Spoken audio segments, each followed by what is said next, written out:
வணக்கம். அனைத்து உறவுகளுக்கும் எனது இனிய காலை வணக்கத்தை தெரிவித்துக் கொள்கிறேன்.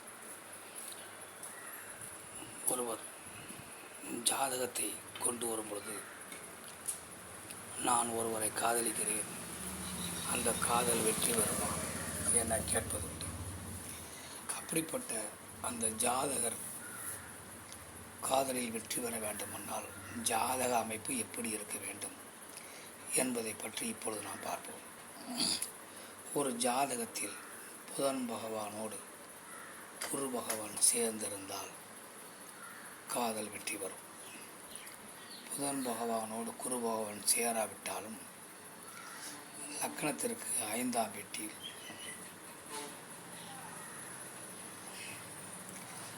அதாவது புதன் பகவானுக்கு 5ஆம் வீட்டில், புதன் பகவானுக்கு 9ஆம் வீட்டில் குரு பகவான் இருந்தாலும் அந்த காதல் வெற்றி பெறும்.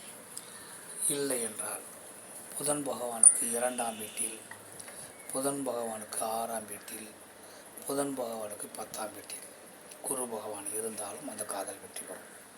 அதனால் புதன் பகவானோடு குரு சேர்ந்திருந்தாலும், புதன் பகவானுக்கு 5ஆம் வீட்டில் இருந்தாலும், புதன் பகவானுக்கு 9ஆம் வீட்டில் இருந்தாலும், புதன் பகவானுக்கு 2ஆம் வீட்டில் இருந்தாலும், புதன் பகவானுக்கு 6ஆம் வீட்டில் இருந்தாலும், புதன் பகவானுக்கு 10ஆம் வீட்டில் இருந்தாலும் குரு இருந்தால் அந்த ஜாதகரின் காதல் வெற்றி பெறும். மற்றவற்றை நாம் அடுத்த வீடியோ காண்போம். நன்றி, வணக்கம்.